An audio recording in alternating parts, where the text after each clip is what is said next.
Where do you want to start, GG? The only thing I want to talk about, Patrick, is my new microphone. Look at this thing. It makes me look so professional, and it's going to be a great show because of that. But I think we should talk about the liquidity crisis that is not only looming, but here.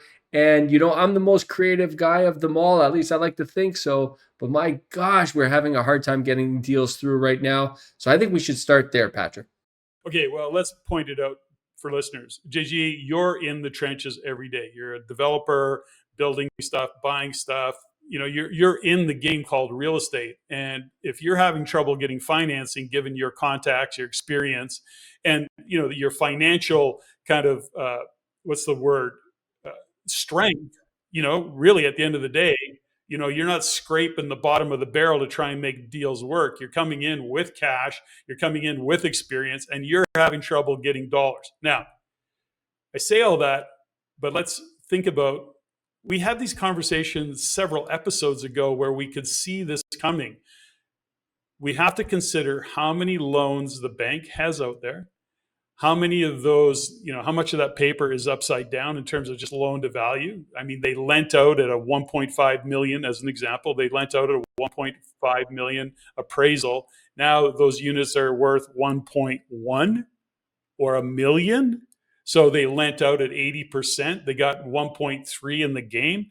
Like, it's crazy how upside down they are. I think they're nervous. They got a bunch of bad paper on the books, and it's starting to kind of implode, and now we're paying the price. Well, I think that's exactly what's happening, Patrick. I think some of this stuff, there's a couple of factors, as you pointed out. We've been pointing them out for we've had lots of data. But now what's happening is, I'm going to call this the compound effect.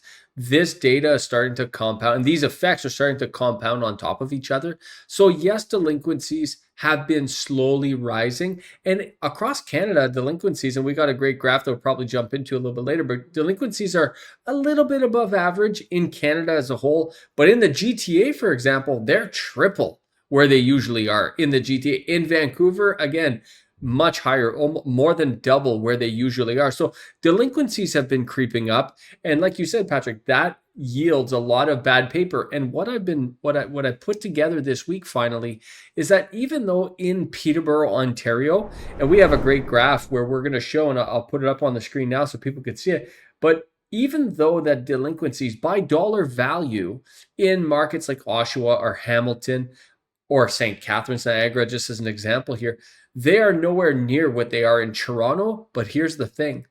These lenders, their head office is in Toronto, and they are exposed to Toronto in a big, big way. And they're clamping down everywhere. They're not just clamping down in Toronto. They're clamping down in Peterborough. They're clamping down in St. Catharines and Niagara. And I haven't yet, but I'm going to be calling some of my friends in Alberta, because I don't know if they're starting to feel this in Alberta as well. 100%. But I can tell you, they are, right? So yeah. It's happening everywhere. So what is this really going to, how is this going to unfold? When you think about it, is, going through this period of time, it kind of reminds me a little bit of the 80s, but for a different reason. Back in the 80s, interest rates were high, economy was upside down, but the economy is upside down when interest rates were really high. It's a different scenario now. Interest rates are reasonable, but the economy is shifting very quickly. The fact that the bank's liquidity is drying up also speaks to the fact that we're seeing a huge rush into what we'll call, risk off assets, precious metals being one of them. Within the REIN community, I had Andy Sheckman out. Gosh, when did I have Andy out for the first time? Months ago. And then again in the past couple of months, where we were talking about where precious metals were heading. And part of that was because capital is moving out of the traditional markets and moving into risk off assets, precious metals being one of them. Having said that, when you look at a risk on asset like Bitcoin, money's also flowing into that. What's the point of all this? The point is that investment capital is seeking safety. And right now the banks are seeking safety. And so they're not lending money. The liquidity part of it really dries up, which means that we're going to run into a different problem down the road, which is developers aren't building. Well, that's going to create a shortage, Patrick. We're already seeing that. You and I have been calling that for months now. But the very thing and this is what the problem is with the compounding effect and the kind of the cycle of doom, as I call it, is that these compounding effects have created a liquidity crisis. And the very thing, like the only thing that will get us out of this is liquidity. We don't need necessarily lower interest rates. We need more liquidity in the market in order to get over this hump. But it's the very thing causing the problem. So the solution is the problem. The problem is the solution. And that's an interesting place to be, Patrick. And that's why it's going to take a little while to get over this one. Well, so first off, we have to get to a point, JG. It's a global macro issue. Like this, conversation about real estate, I don't think there's a country that it isn't happening in. We see all the, unrest that's happening at a global level. Things are just really uncertain. And when we look at what our government is doing, and I can't help, it's easy to blame the banks. It's easy to blame OSFI. It's all part of it. There isn't any one thing that is a cause. It's a culmination of a lot of things that is really causing this kind of propensity for banks to back out. But also look at what you just said. Think about the delinquencies that are going south. But on top of that, the private capital that was being lent into the market, those private lenders, so that private capital is also getting crushed right now. So there's a lot of things happening in the overall housing market, but also in the economy in general. Vacancy, job vacancy is declining dramatically. So, and unemployment is also increasing dramatically. We're starting to see it really gain momentum. Now, we've been talking about this a long time. When we started to see the meltdown in the condo market in Toronto, we were talking about it, is that connect the dots. They're not building. So construction jobs are going to be pretty thin. And we're starting to see the construction industry continue to get softer as jobs and developments come to completion. And so we're starting to see a spike. All to say is another reason for the banks to be nervous is that people who don't have jobs have trouble paying the bills, their mortgages. Patrick, I know there's a ton that we got to dig into, but I think we have to just, as you often say, take a look behind the curtain and dig into this, because this is a crisis that's been looming for some time, but now it's at our doorstep, and we're going to have to do something about it. Okay, well, let's unpack. Let's get focused. Let's talk about some very specific things, and let's get to work. JG, so many things to talk about on this show. Are Canadians really getting richer? That's what they want us to believe. Alberta still has the big advantage, no question about that. A supply crisis coming on, and oh, by the way, jobs suck. Oh, did we talk about rental flood of units coming on the market? Ladies and gentlemen, welcome to episode number 74. We have an action-packed show for you today. And Patrick, I think we should not delay. Let's dive in. Let's rein it in. Keep in mind, we need you to subscribe. We need you to comment. We need you to hit that little bell. We want to get those algorithms driving, and comment. Let us know what you think. We're just trying to figure this out alongside you. Let us know what you think. All right, Patrick, let's dig into this concept and not it's like the facts that the private lenders are getting hammered right now. And this has been kind of interesting because, as you know, I'm a huge fan of private lenders. I'm a huge fan of private capital in order to expand a real estate portfolio. And that, the typical method works really well, which is you buy a piece of real estate with private funds, whether your own funds or someone else's private funds. You then do the work you got to do in order to push up the value of that property. Then you refinance with a B lender, an Alt-A lender, an A lender, a big six banks, whatever the case may be. When you pull out that refi, you then pay off that private and life is good. Now, that formula falls apart when there's one of two things happen, or both things happen. One of two things could be that you can't get the refinance out. That's a problem. Or B, if you can't get into the game with the private lenders, that's another problem. And if both happens, well, now shit's really coming off the rails. And that's kind of what's happening right now, Patrick, is both parts of that formula are not working that great. And I did some digging into this because I rely a lot on private lenders. And what's interesting is that this is back to this compounding effect scenario that I'm talking about, where these compounding effects have just been building and building and building. And this, now we've been into this, Patrick, we talked about this early on, but we've been into this cycle turn for now 18 months going on 24 months, right? We're almost at 24 months. So this has been a year and a half to 2 years of these compounding effects building on each other. And one of them is that when the interest rates really, really started getting higher, and the risk-free rate of return for a lot of capital went away from MIC's Mortgage Investment Corporation, and they went into bonds.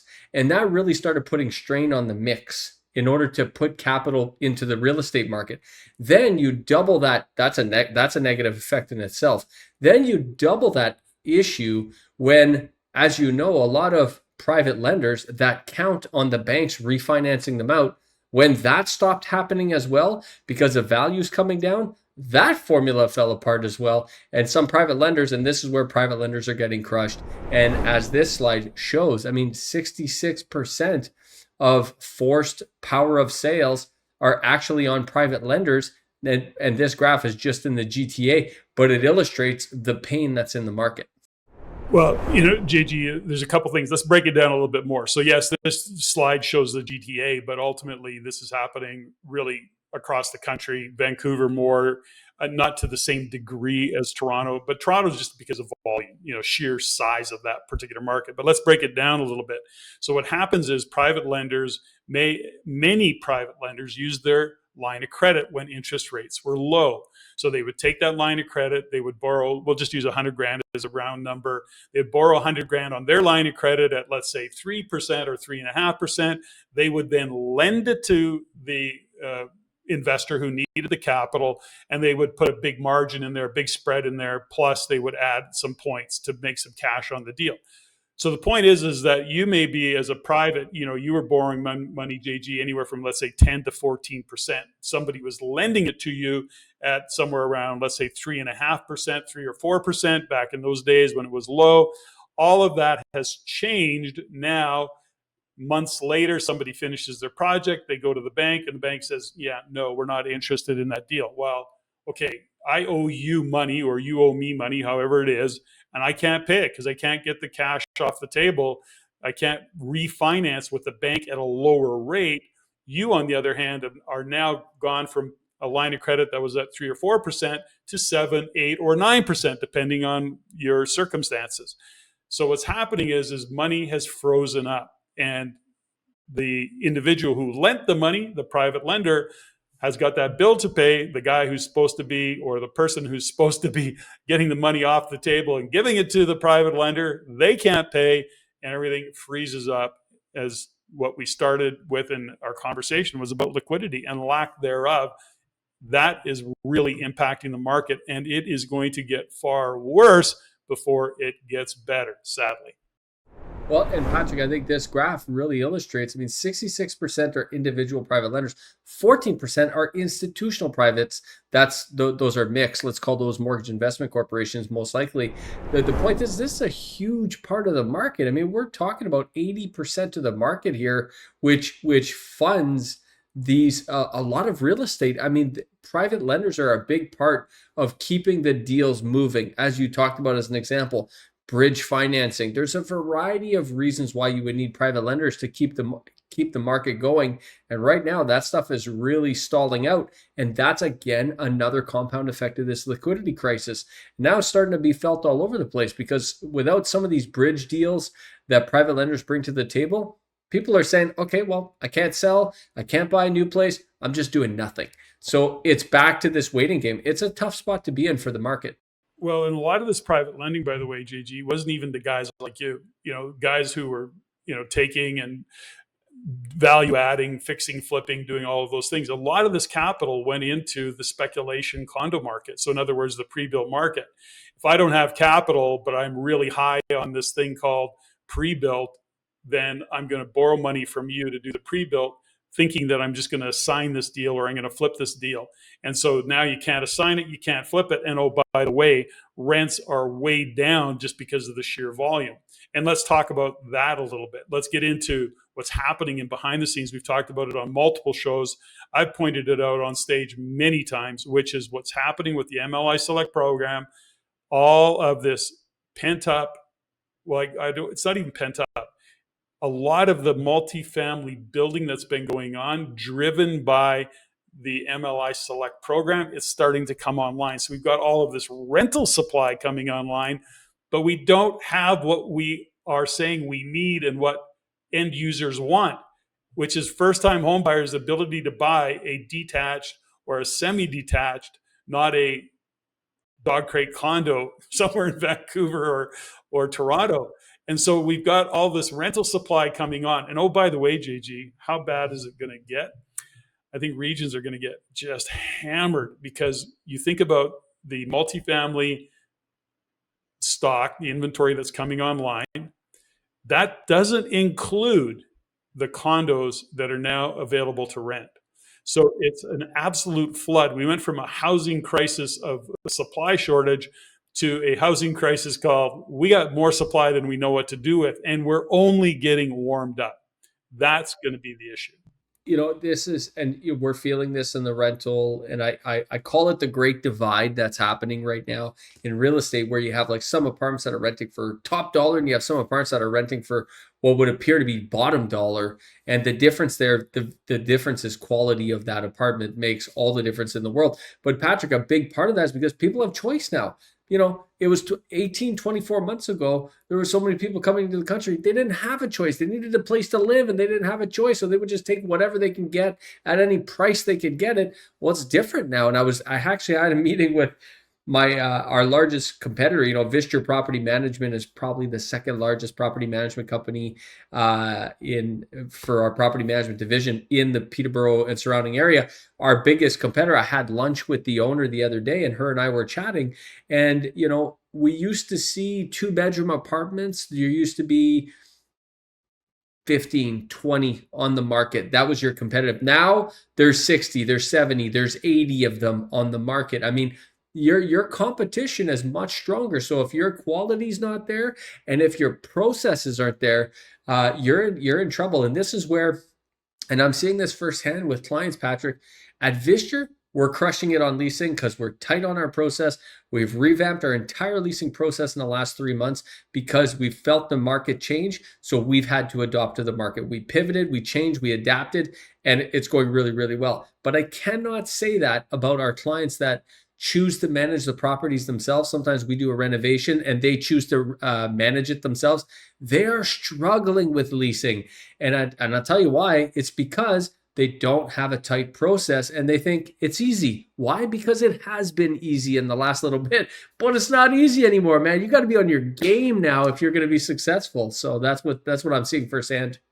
It's so funny with property management. There's no win in property management. There is no win. When the market's hot, your property management clients think you're being overpaid. Why am I paying you? I could do this by myself. It's really easy. And then when the market's really tight, you're the bad guy because you're not getting it rented out as fast as they think you should be able to get it rented out. There is no win in all of that. So I digress in that conversation. But to your point, JG, is that it is in times like this that you need good property management. I can't stress that enough for the investors that might be listening to this. Is the marketing process, and to your point, it can't be sticky. You've got a potential lead, a potential client, as in a tenant. You've got to make that flow as unsticky as possible, and efficient at the same time, because you want to attract great tenants. So you got to go through the whole process and make it easy and still filter, get great tenants, but get it rented out. So if you're not in the business of property management, if you're trying to do it on your own, it's heavy lifting. I'm not recommended in a tough market like it is today. Well, and Patrick, the fact is based on the numbers we're seeing, and you see this, we'll put this graph on the screen, but right now there's 160,000 units they expect to hit the market across Canada, which is equivalent to 7% of the stock. That's a 7% surge in rental supply all in one go. And as you rightfully pointed out, that does not include condos. So it will be higher than this. Is it going to be 14%? I don't know the exact numbers because we don't know how many condos are going to hit the market as rental when they were supposed to be sold, but now people can't move into them. So they're renting them instead and taking a loss on them. The fact is that this surge is definitely going to put pressure on rents, and it's going to put even more pressure on owners and landlords to be that much better. And it is possible, but you have to be on your game. So let's go back to what we've talked about in the past, JG, is that, the pendulum swings extreme one way, then it extend, or it goes, it swings back extreme the other way. So in one moment the market's hot, and the next minute it's cold, and when you're in it, it feels like it's going to last forever. And whether it's a boom cycle or a slump cycle, but they don't last forever. So as we're going through it, we're talking about what's happening right now. Got it. And it's like shit hitting the fan everywhere. There is doom, there is gloom, there is challenges. Got it. It's painful. I feel it in my portfolio, you feel it in your portfolio, but this too shall pass. This is part of the cycle. We don't like it, we don't want to go through it, but it is, in fact, we have to be able to look into the future. So, for example, we look at housing starts being way down, 16% in a single month. I think we got some charts on some of this stuff. On the other hand, we got 160,000 units, rental units, coming onto the market, which doesn't include the condos.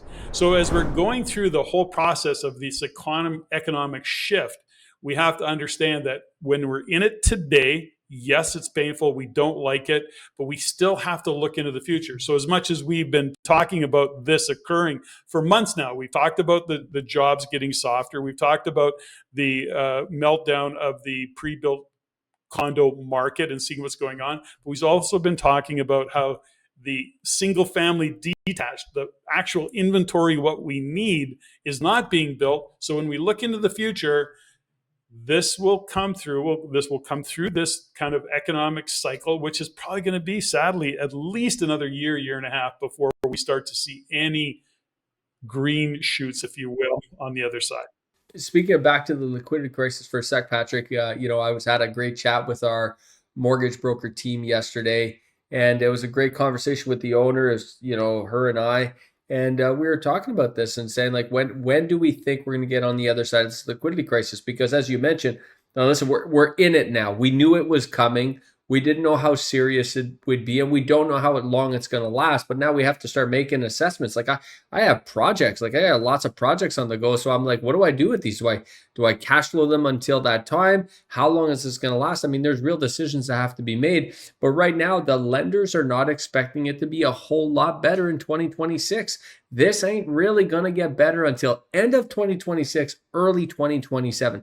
And the reason is because what everyone's been warning about, and now that the delinquencies have creeped up to the point that they're at now, the banks are scared and they want to get past the wave of delinquencies that they could see. They may not, doesn't mean they will, but they might see in 2026, because most of the 2021 mortgages are renewing in 2026. And I think they want to get on the backside of that before they start loosening up. That's what I think. Yeah, 100%. Now, for those who are buying a home, the liquidity hasn't dried up like it has for investors. So we got to be clear on that, JG, is that as much as banks are tightening up, and they are tightening up on the lending side of it, even to homeowners, by the way, more paperwork, more verification, more double checks, more, where did this money come from?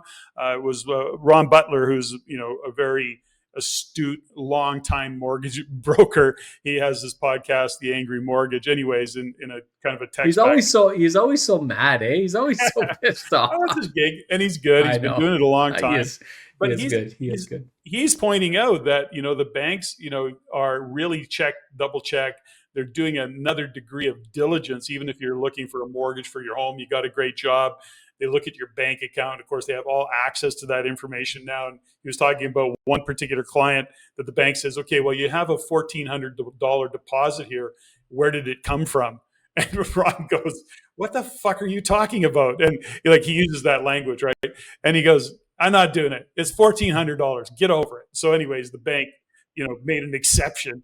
So it's happening right across. But here's some things to consider, is that when we look at homeowners trying to find a place to buy, stuff is not getting easier. There's some stuff in Toronto that was selling at 1.6 million, and I mean, it's come right. There's some listings that are showing at 1.1 million bucks. They lost 600,000 on that deal. Those stories are out there, and it's not that they're not true, they are, but that's not the bigger issue. So although that is happening in some regions, ultimately they're not building the housing that first time home buyers or next time home buyers want. So we're seeing listings going up, but sales aren't happening. But I will say though, if there's any first time home buyers watching this, or of first time home buyers, man, there's a lot of great deals right now in the market. And if you have a good job and you have a solid credit situation and you have the down payment, there's a lot of great deals right now, Patrick, for first time home buyers. It is a fantastic market for them to get into. Yes, it's a little bit stickier to get into for sure, but first time home buyers is always going to be sticky for you. The fact is that the entry price right now is better than it's been in a long time, and you're going to be able to ride the next wave if you do get in. So I mean, for them, I think it's ideal timing. For some people, this is a golden opportunity. So what's going to happen, where are, the investors for the most part are going to go away. We're seeing it within every community, whether it be REIN. I mean, I could name off, I know many of the principles of communities similar to the real estate investment network. Investors have just disappeared. They don't want to work that hard. I get it. They can't get financing. We get that. It's not even that they don't want to invest. They can't make the numbers work, and they can't get things moving forward because of liquidity. So what does that ultimately mean? This is a time where sophisticated investors are going to, number one, start finding great deals. The challenge is going to be financing those deals. So it means they're going to have to get creative strategies, whether it be agreements for sale, as one example, vendor financing. I mean, there's going to have to get creative in order to get these deals done. They're going to have to be problem solvers because there's going to be a lot of problems out there, JG.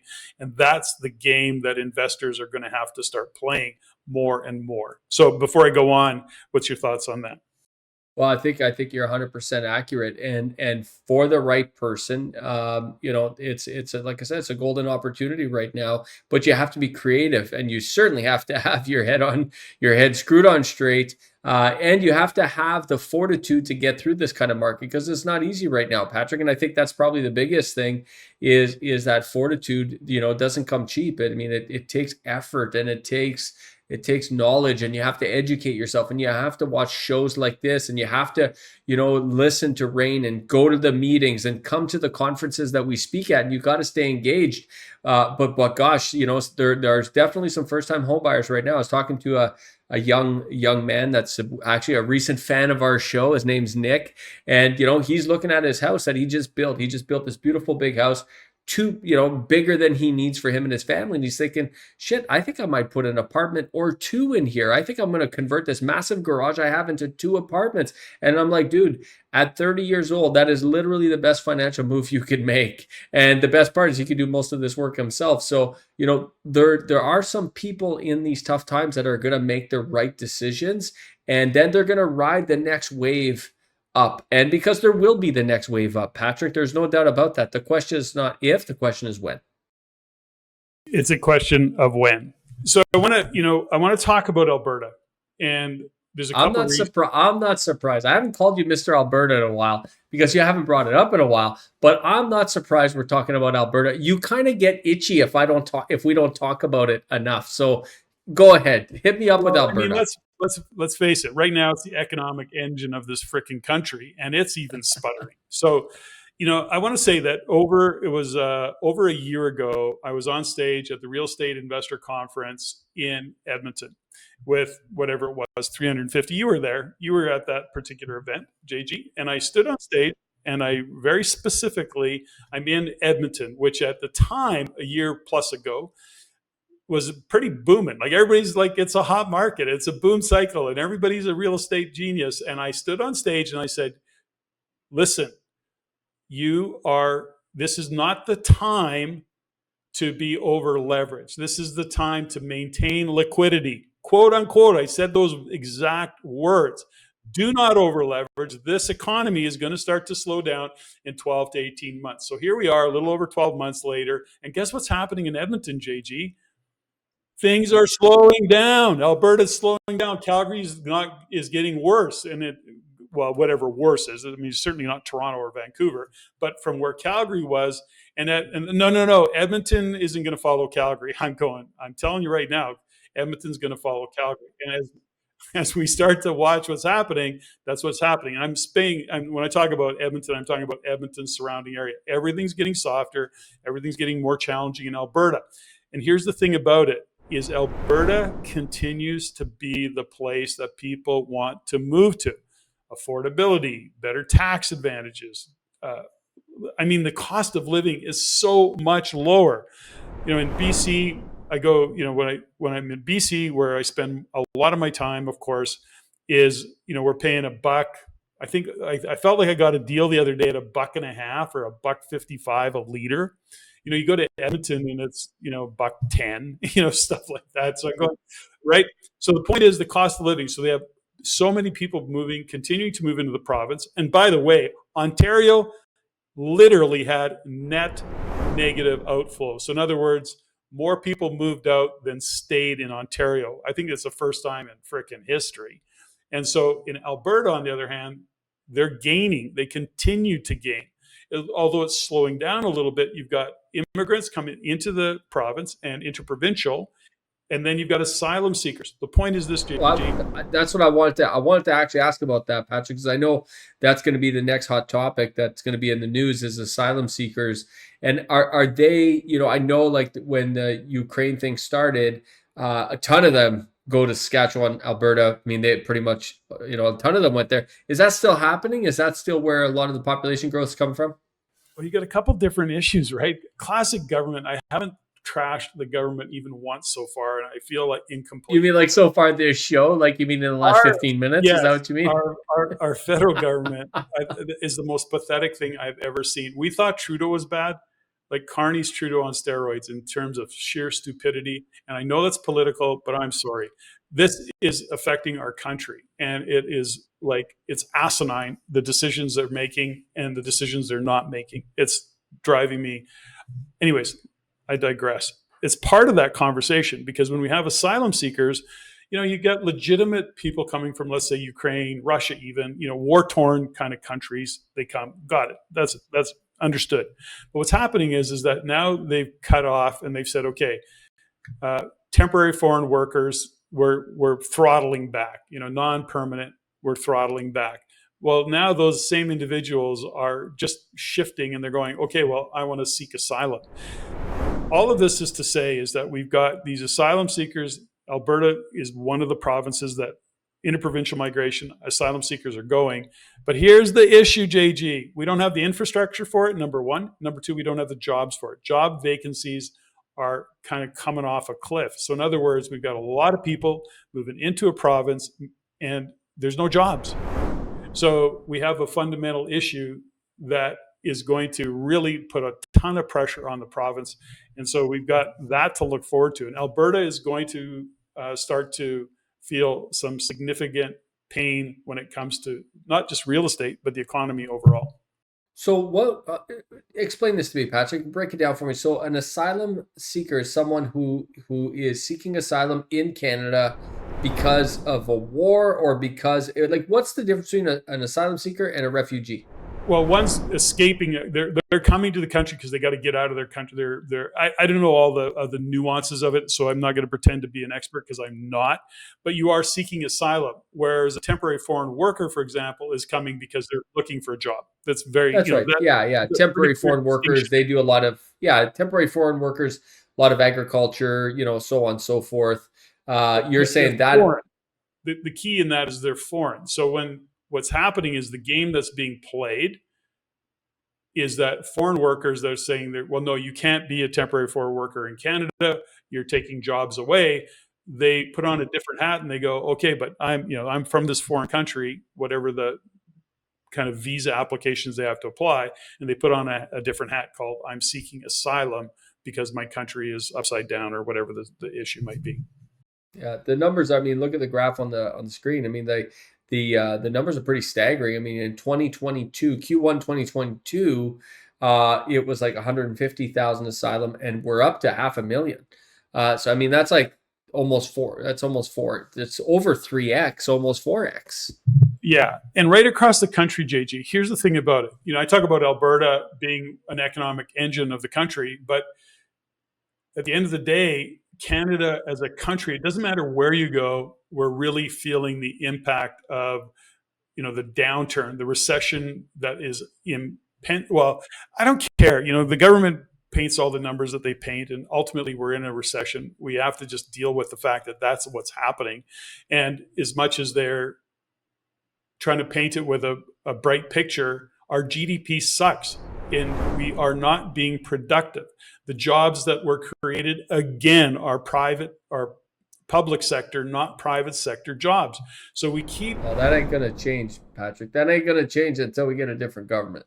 Well, Their and name of the game is to create public jobs. That's what they do. Well, that's true, but the thing is that's not productive. So we're not all those construction jobs. We're not. The math doesn't work for builders and developers to develop. So they're not building. They went to multifamily. They went into purpose-built rentals. Well, that got them through this point, but that's going to go away. That's going to turn upside down in the near future. It just is. And so we have a fundamental when we look at what's going on economically, which is to say there's no good news economically. I've looked, JG, and I don't try and come at this from a place of, I would rather be sharing lots of great news, but I'm looking for something positive, and it's really difficult to find given what's going on. And by the way, it's not just Canada. This is a global macro issue. And you start to see where the more that we hear and see that it's actually happening, although we've been talking about it for at least a couple of years, that we've been talking about it even more, it's starting to come to fruition, and the uncertainty is stopping people from spending money. We've stopped the fundamental of immigration, which was driving our consumerism, which is what we also hung our hat on. I mean, it's kind of a repeat of all the things that we've talked about so many times. The frustration that we've talked about. Maybe we should talk about the weather, Patrick. Maybe we should talk about the beautiful weather we had this summer. It's Maybe that would be positive. Who knows? It's been unbelievable. So where is this all going? We've got an uncertain government that keeps blaming the U.S. And yes, what the tariffs are doing is certainly having some impact. The most recent one is we're going to tariff the movie industry. But let's just give an example of that tariff. They're going to tariff the movie industry. That's the threat. They won't do it. They will do some version of it, but everybody buys into this announcement. That, in fact, has everybody touch the brake. This is the self-fulfilling prophecy that goes on in a downturn because people tighten up. They don't spend money. And if we don't spend money, the economy slows down. So this is the challenges that we're facing in all of it. So when we look at the housing market, when we look at investors, when we look at liquidity drying up, it's hard to hang your hat on something and say, well, let's go this direction. I don't know what to say about all of that, JG, but it just sucks. That's it. What you need is some good old-fashioned leadership, because we're going to have to get through this, and someone's going to have to strap on the work boots and get ready to get to work in order to make this happen. So how do we wind this, how do we fold this into this conversation today? For investors, this goes back to the drum we've been beating for a long time. There are opportunities in this market. It's not going to be easy, even if you're not buying because you want to sit on the sidelines and wait and see what happens. That's a fair statement, but stay engaged, stay on top of what's happening. When it comes to mortgages, we're going to start to see, there's a lot of debate, JG. Where are you at? What side of the fence are you on? Are rates coming down? You mean variable or fixed, or are you talking about where rates are going? Where rates are going, and then what are you doing, variable or fixed? I think rates are definitely coming down another quarter point before the end of the year, and then that'll put us probably. I think they're going to eventually settle in at 2%. Now I don't know. Like right now they're 2.5%. And they're going to settle in at 2%. So that's what I think. So we are going to go one more quarter point. That'll put us at 2.25%. And then we have another quarter point to go. I think what happens to the economy will be dependent on how fast they go down. But I certainly don't see rates going back up, Patrick. Not with the weakness in the economy, that's for sure. I don't see rates going back up.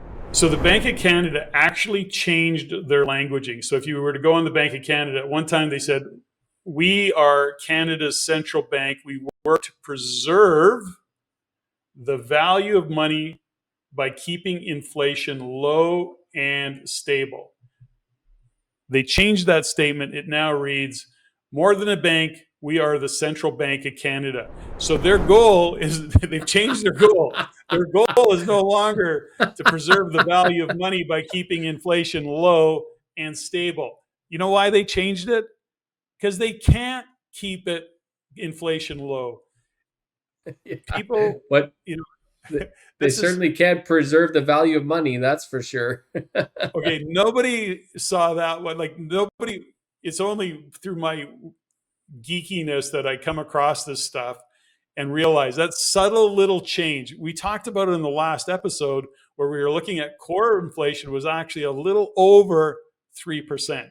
CPI, the CPI was, under 2.5%. But they actually drive, their decisions are supposed to be made on core inflation. Well, no, no, no. Well, that doesn't work anymore. It's just they're saying what is the reality, which is they can't control inflation because this is not a national. I've said this for the past 5 years. Inflation is going to continue to happen. And yes, there's going to be segments, JG, I know that you are a proponent is there's going to be all this deflation. Okay, well, in some sectors, yes, you're right. But that in general is not going to, the big issue is going to be in our cost of living in terms of, let's talk about food, let's talk about fuel, let's talk about fertilizer, let's talk about things that we need to live. I agree with you, Patrick, but let's be very clear on something, which is, you know, deflation doesn't mean the price of something. And that's important to understand. Most people don't get this. You can have deflation. Like what's happened with the iPhone is deflationary. This thing used to be $1,400 when it first came out.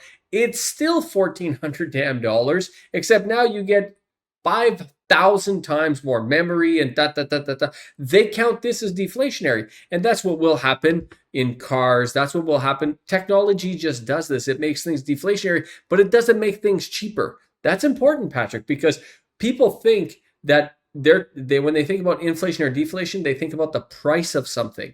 That's not necessarily. I think things will be deflationary, but not necessarily cheaper. Yeah. And I think at the end of the day, through all of this, JG, we talk about real estate investing. Our job as investors, our job just right now as business people is to stay ahead of the rate of inflation, to put our capital to work, to find where we can get a return on whatever investment we're doing.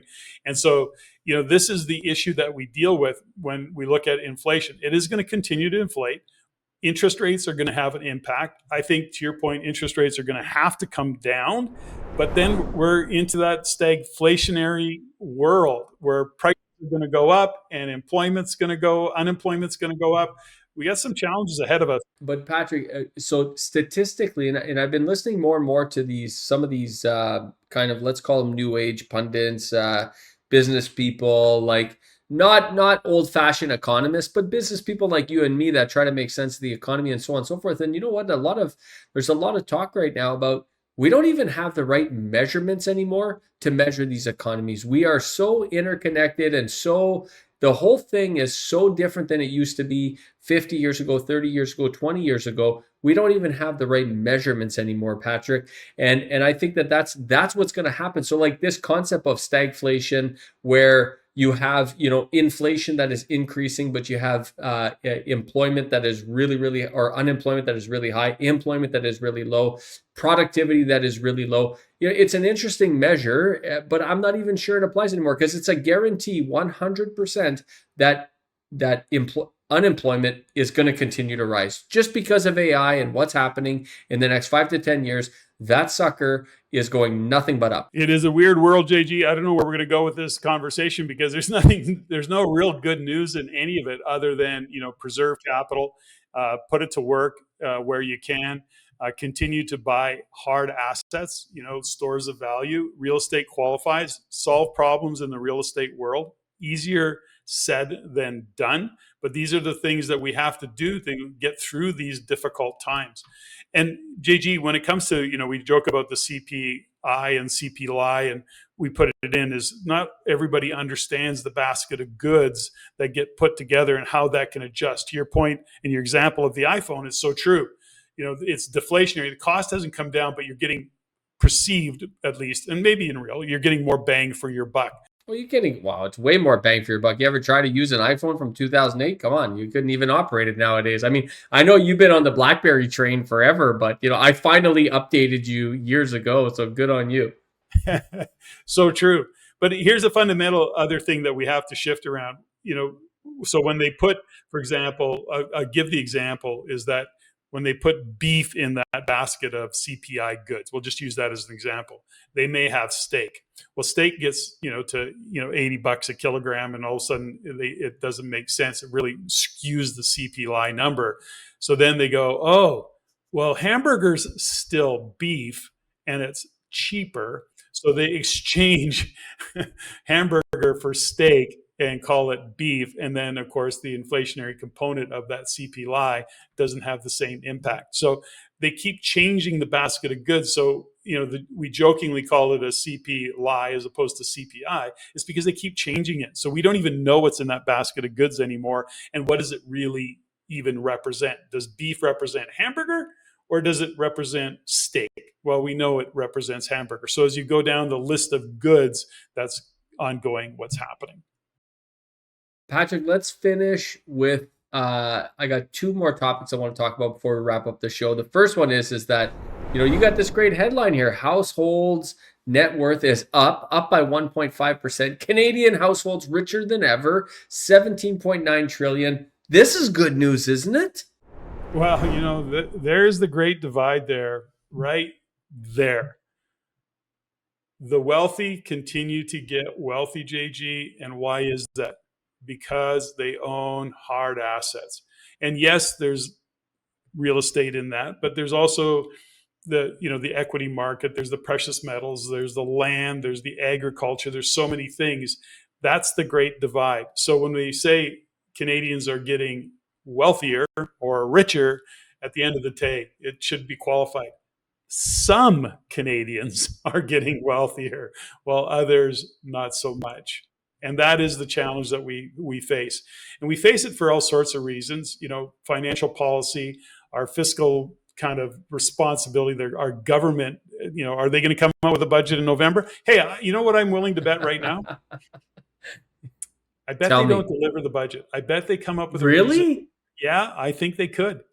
I think that when we look at it, I don't know that they've got a budget. I don't think there's anybody smart enough to actually have a budget, but we'll see. We know it's going to be ridiculous. The challenge that we face right now is we're seeing more and more where NGOs are running countries. And, these non-government offices are making decisions for us. And we've talked a lot about whether it be World Economic Forum or World Health Organization or OSFI or whatever it is. These NGOs are driving the decisions that are being made.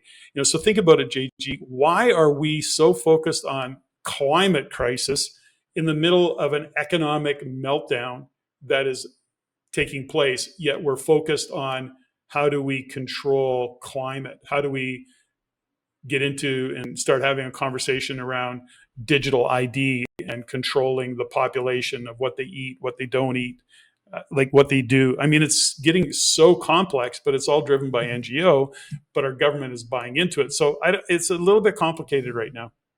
I don't know where it's going. How did you go so far off the rails there? I was talking about household net worth going up 1.5%, and then you go right off your rocker. I know.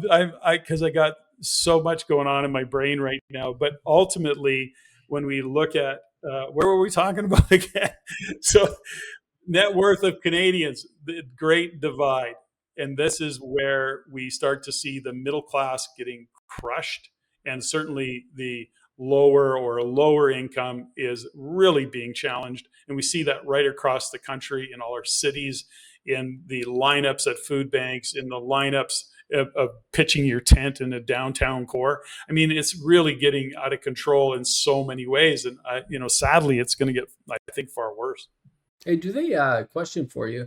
I heard the other day in a meeting that they were telling me that in Peterborough, you can get a free tent and a free sleeping bag at City Hall if you go ask for one. Is that the case that, like, if you're homeless and need a tent and a sleeping bag, like you can get one for free? Like they're giving them away. Like, is that the case in Abbotsford? Or like, have you heard of this before? This is the first time I've heard of this. I was like, oh, I'd never heard of this. I've not heard of that, but it wouldn't surprise me. I mean, that doesn't surprise me. So I think that's a possibility.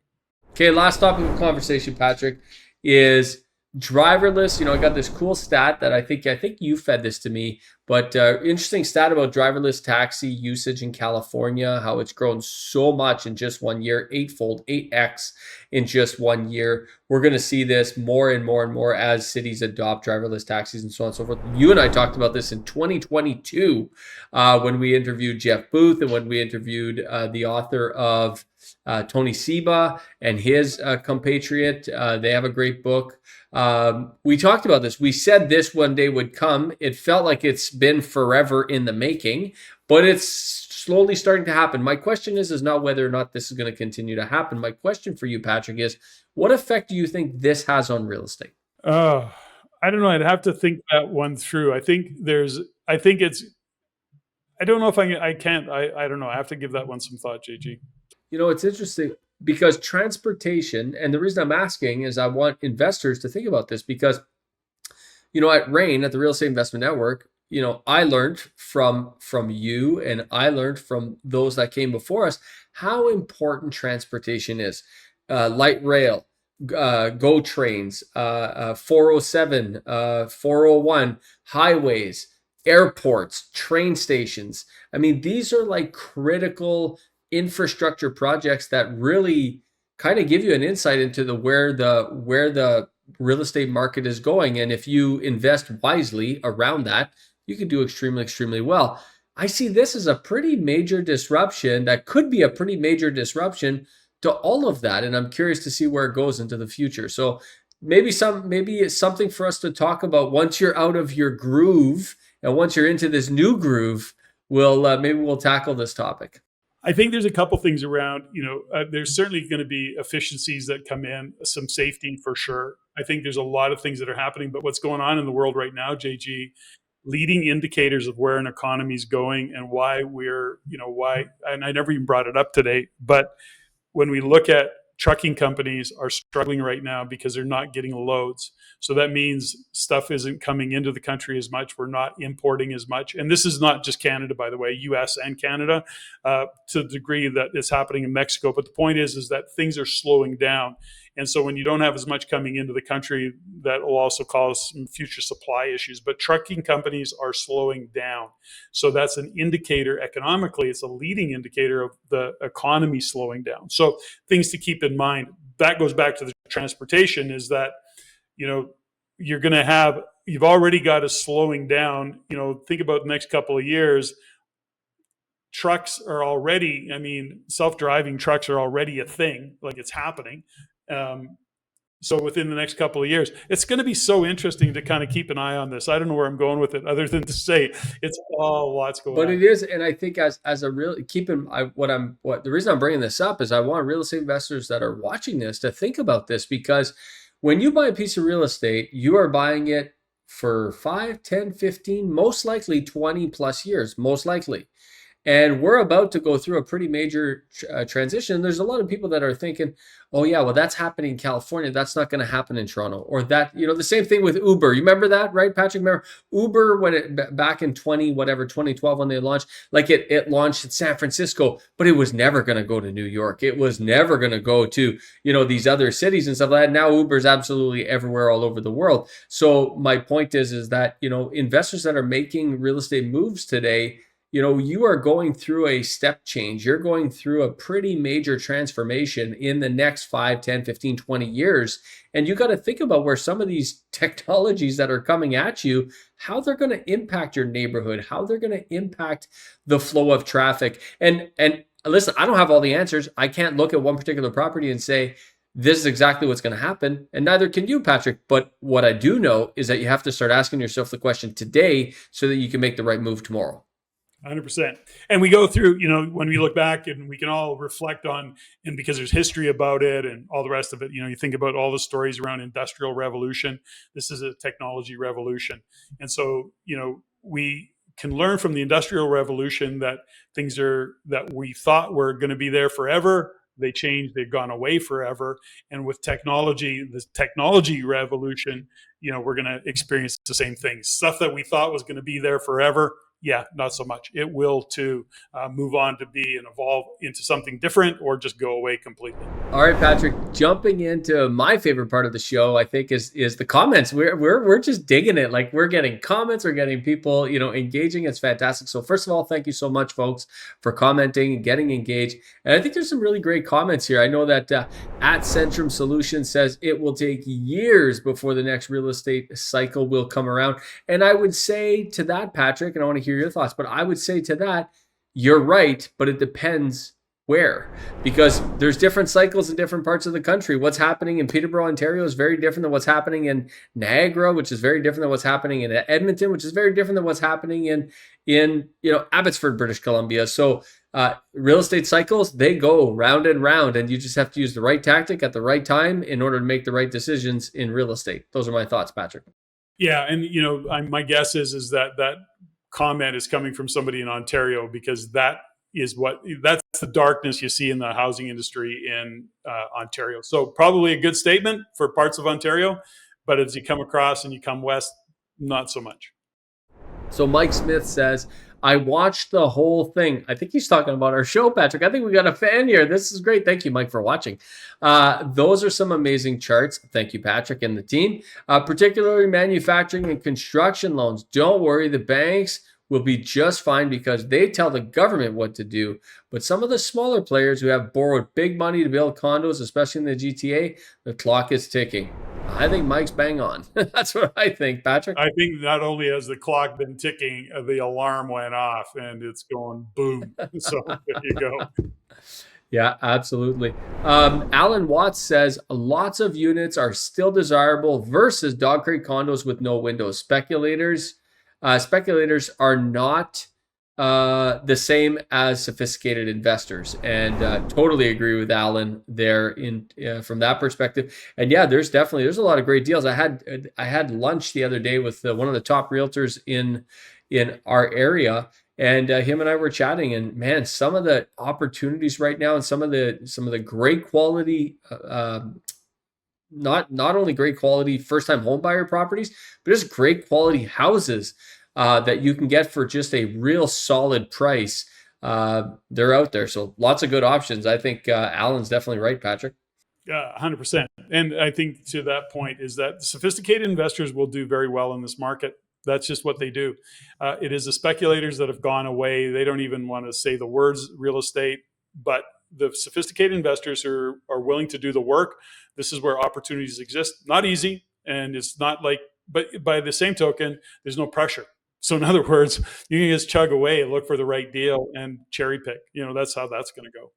100%. Last one cover for today, Patrick, is Mogul Rider says, with inventory at all-time highs and 500,000 shadow condos sitting there. Maybe, Patrick, you can explain shadow condos in a second. I'm struggling to understand why anyone would buy when rental pricing will drop with government now building massive shipping container volumes. Yeah, I'm not sure about that, Mogul Rider. I don't believe that for a second.